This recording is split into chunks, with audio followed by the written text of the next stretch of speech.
Bonjour, aujourd'hui je vais vous présenter la nouvelle façon de travailler avec les transitions. Cette nouveauté a été introduite avec la version 9.1 qui vient de sortir. Si vous n'avez pas encore fait la mise à jour, n'hésitez pas à le faire. Je vous remets le lien dans la description. Si vous utilisez VSDC depuis longtemps, vous connaissez la méthode que j'appellerai traditionnelle pour créer des transitions en superposant les vidéos sur des pistes différentes, en insérant sous chaque vidéo la transition désirée. Alors je précise qu'il est toujours possible de procéder de cette façon, et si vous ne connaissez pas cette méthode, je vous invite à visionner ma vidéo VSDC Comment jouer avec les transitions. Vous trouverez le lien en fin de vidéo et dans la description. Alors, avec la sortie de la version 9.1, il est maintenant possible de faire chevaucher les vidéos sur une seule piste, et dans un premier temps, cela créera automatiquement des fondus comme disparition. Alors, on peut créer les transitions de différentes manières. C'est ce qu'on va voir dans un premier temps, et bien sûr sans oublier le réglage de la durée de la transition. Ensuite, on verra comment remplacer les fondus d'entrée ou de sortie par d'autres transitions proposées par VSDC. Allez, un petit coup de jingle et on y va.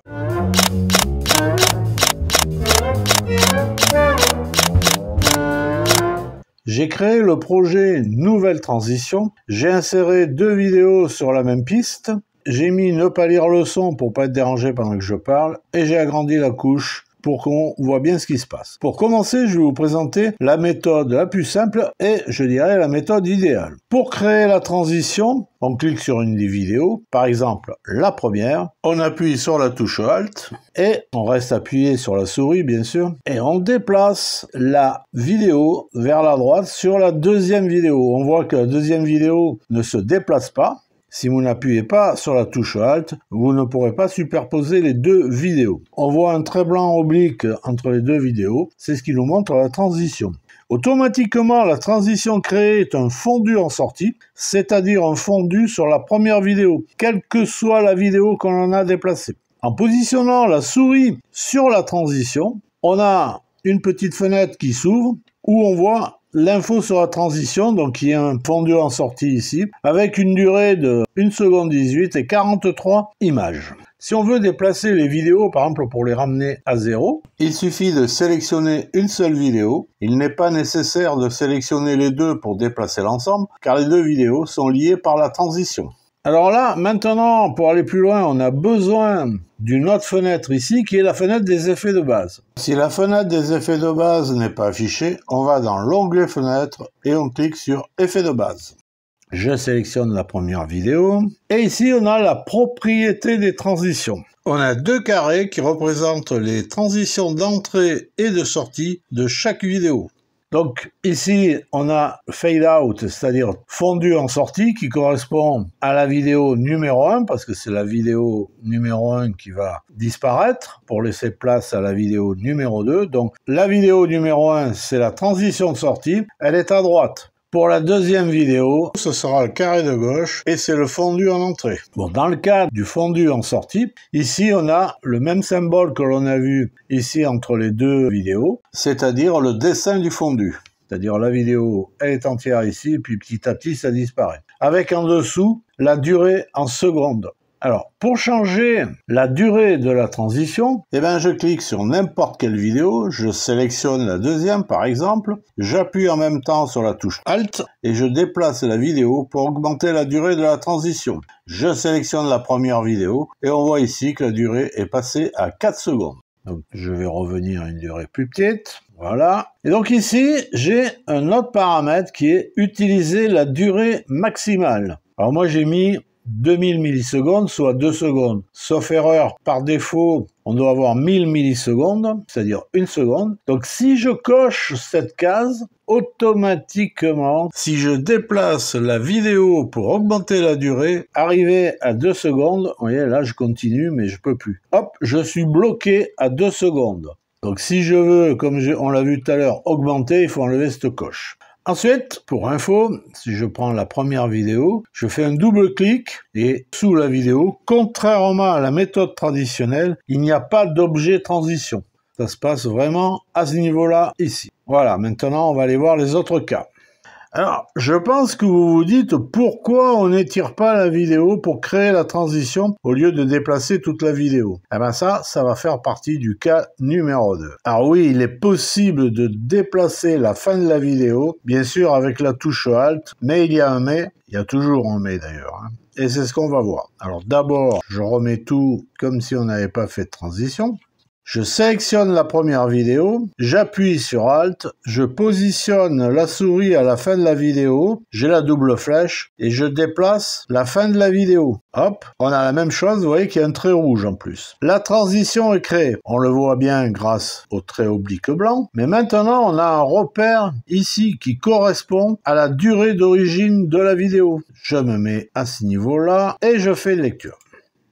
Ça se défile et vous voyez qu'après le repère rouge, l'image est figée. Ça vient du fait que l'on a allongé la durée de la vidéo. La durée, comme on le voit ici, elle était à l'origine de 14 secondes 19 et maintenant on est à 16 secondes. Et pourquoi l'image est figée? Parce qu'ici, dans le mode boucle, on a affiché la dernière frame à la fin de la vidéo. Si on ne veut pas que l'image soit figée, il faut mettre lire la vidéo entière. Je mets lire la vidéo entière et à ce moment-là, l'image n'est plus figée, mais ma vidéo est légèrement ralentie. Bon, comme on a une transition de 1 ou 2 secondes, elle ne sera pas trop ralentie, mais il faut le savoir. C'est ce qu'on a vu dans mon dernier tuto sur la maîtrise de la vitesse. Si vous ne l'avez pas vu, vous aurez le lien à la fin du tuto et dans la description. Pour le réglage de la durée, comme précédemment, on appuie sur Alt et on déplace, ou alors on peut se mettre sur la vidéo, on a les deux flèches, là à l'extrémité de la vidéo, on a les deux flèches et on déplace. Bien sûr, toujours dans la limite des 2 secondes parce que j'ai laissé ma coche, sinon on peut faire plus.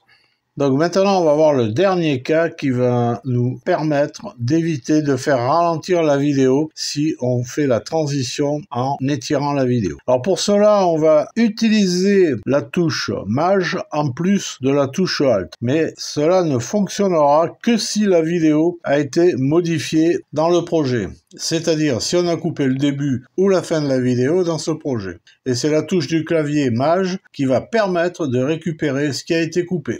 Alors on peut même s'en servir de cette touche si on n'a pas de transition. Sur la piste de dessous, j'ai fait une copie de la première vidéo. Je commence par mettre la première piste en muette. Et sur la vidéo du bas, je vais supprimer une partie à la fin. Voilà. Et si maintenant j'appuie sur la touche Maj et que j'étire la vidéo, je retrouve le segment coupé. Avec la touche Maj, je récupère la fin de la vidéo et je suis revenu à la durée initiale. Donc, je mets pour l'instant celle-là en muette et la première, je la mets visible. Donc ici, je vais partir de l'idée que je vais faire ma transition de 2 secondes. Et qu'est-ce que je fais à ce moment-là? Ma vidéo, elle fait 14 secondes. Je vais mettre mon curseur à 12 secondes et là, je fais fin du coupement, c'est-à-dire j'ai coupé les 2 dernières secondes. Je ramène la deuxième vidéo contre la première. Donc ma première vidéo fait 12 secondes 01. Là, j'appuie sur la touche Maj. En même temps, j'appuie sur la touche Alt et j'agrandis ma vidéo pour la ramener à 14 secondes 01. Donc j'ai ma transition, je fais ma lecture et là je vois que la vidéo n'est plus figée. Alors, j'ai gardé volontairement la vidéo sur la deuxième piste. Si je me mets par là, on commence à voir la deuxième vidéo, mais on voit encore très bien la première. Donc, je mets en visible la deuxième vidéo et je rends muette la première piste. Et on voit qu'on a bien récupéré la fin de la vidéo. Donc, en résumé, la touche Maj permet de reconstituer un segment coupé et Alt permet de créer la transition. Donc cette méthode permet de créer une transition en étirant la vidéo sans la ralentir. Voilà, on a vu comment créer une transition par différentes méthodes. On a vu comment modifier sa durée. Alors maintenant, on va voir comment remplacer la transition par défaut, qui est un fondu, par une autre transition. Alors, la première chose que je fais, je supprime la vidéo de la deuxième couche qui ne me sert plus à rien. Alors, dans cette nouvelle façon de gérer les transitions, pour ajouter une transition, on va faire glisser une transition sur cet espace, sur la timeline, et ça, on va le faire à partir de la fenêtre des modèles, ici à gauche. Alors, si par hasard, vous n'avez pas cet onglet, on est dans cette situation, on n'a pas l'onglet fenêtre des modèles. À ce moment-là, on va dans le menu, on prend l'onglet fenêtre et on clique sur modèle et on retrouve la fenêtre des modèles. Alors ici, on a bien une liste de modèles, mais on ne voit pas le résultat de l'effet. Pour cela, on va ouvrir une nouvelle fenêtre en cliquant sur l'aperçu du modèle. Et voilà, on a la fenêtre et ici, on voit les effets des modèles. Alors pour les transitions, on a deux rubriques. La rubrique transition qui représente toutes les transitions que l'on a ici dans la fenêtre des effets vidéo, ici. Et également, on a une autre rubrique qui est la transition collection, où on a un certain nombre d'autres transitions. Alors pour commencer, je vais utiliser la rubrique transition que je développe. Ensuite, je développe les transitions balayage, c'est-à-dire wipe en anglais. Et ici, j'ai tous les effets de balayage. Alors, je vais sélectionner un effet. Je vais prendre le modèle par défaut. Je clique et je le fais glisser sur la zone de transition de la timeline qui est devenue bleue. Et pendant que je le fais glisser, on voit que le curseur s'est transformé en une sorte de panneau de stationnement interdit, c'est-à-dire tant que j'ai ce curseur, je ne peux pas déposer ma transition ici, ici ou ici. Par contre, quand j'arrive sur la zone bleue de l'espace transition sur la timeline, le curseur se transforme en un carré en pointillé et là je peux relâcher ma souris et j'ai déposé mon effet de transition. Et on voit que dans le carré en dessous, le fondu a été remplacé par le balayage. Si je clique sur la première vidéo, mon balayage apparaît ici sur le carré de droite qui était avant le fondu en sortie. Si je vais sur la vidéo numéro 2, qui est le fondu en entrée, et on n'a rien. Si je fais un clic droit sur la transition, on a un menu avec différents choix. On a transition, où je peux définir le dernier utilisé, supprimer la transition, ça je verrai après. Et ici, j'ai le fondu en sortie et le fondu en entrant. Donc le fondu en sortie, c'est la première vidéo. J'ai également définir comme dernier utilisé et supprimer la transition. Donc si je fais supprimer la transition, on voit que j'ai de nouveau le fondu. Je reviens, clic droit sur mon fondu en sortie, je fais définir dernier utilisé et je retrouve mon balayage. Ensuite, j'ai deux autres possibilités, trouver dans la fenêtre des modèles et trouver dans la fenêtre d'aperçu. Alors si je clique sur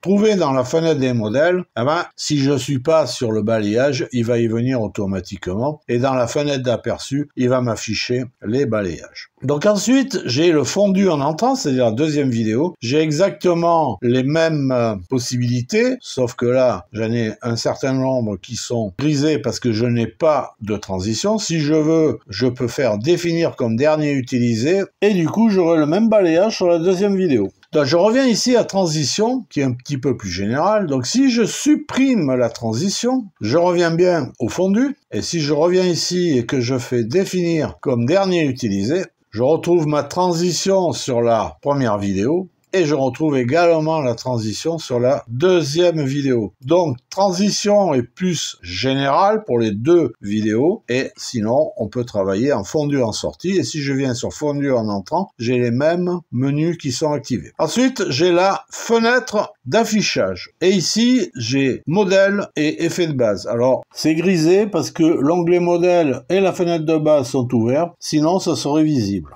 Alors, j'ai ma deuxième vidéo qui est sélectionnée, donc sur le carré de gauche, je vois bien le fondu en entrant qui est maintenant un balayage, et ici j'ai une croix. Si je clique sur la croix, je supprime également la transition, je l'ai toujours dans la première, mais je ne l'ai plus dans la deuxième. Si je fais fondu en entrant, je me retrouve comme au début. Voilà, donc si je me remets comme j'étais, avec mes deux transitions, je fais une petite lecture, et là, on voit la transition qui agit sur les deux vidéos. Bon, c'est pas terrible avec la transition balayage sur les deux vidéos. Mais ça nous permet d'envisager de faire des transitions un petit peu plus complexes. Alors imaginons que je vais prendre une autre transition, comme la page qui tourne. J'ai la même transition sur les deux vidéos. Et maintenant, on va voir comment remplacer la transition si cette transition ne me convient pas. Alors par exemple, je ferme Wipe et je vais ouvrir les transitions de page qui tournent. Et je vais prendre celle-ci. À ce moment-là, si je veux remplacer la transition, je ne suis pas obligé de l'effacer. Je fais glisser ma transition sur l'espace ici et le balayage a été remplacé par la page qui tourne. Et du coup, il a effacé la transition de la vidéo numéro 2 sans la remplacer.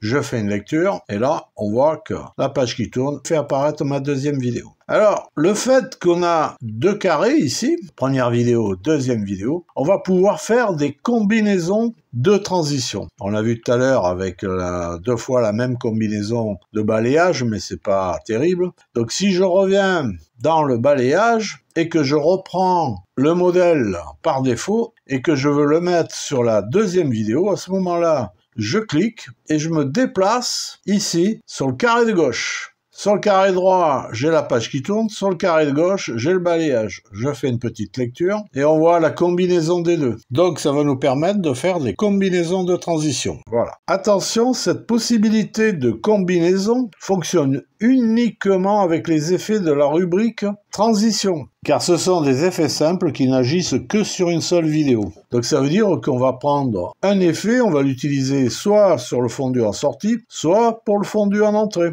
Donc si je reviens à ma page qui tourne là, ici, on voit que la vidéo disparaît avec la page qui tourne, mais ne laisse pas apparaître la deuxième vidéo. Alors par contre, si on va dans la rubrique transition collection, que je prends pareil la page qui tourne, je me mets sur la première, on verra mieux. On voit que la première vidéo disparaît avec une page qui tourne et on voit apparaître la deuxième vidéo. Et si maintenant je fais glisser cette vidéo sur la zone ici, quand je vais passer d'une vidéo à l'autre, on voit la même transition.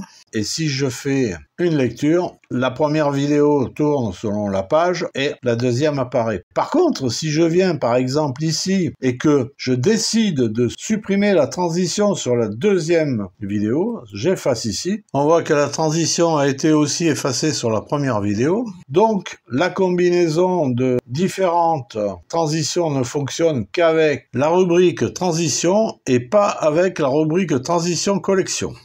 Et pour finir, on va voir comment appliquer le même effet à toutes les transitions quand on a plusieurs vidéos sur la timeline. Alors, j'ajoute une vidéo.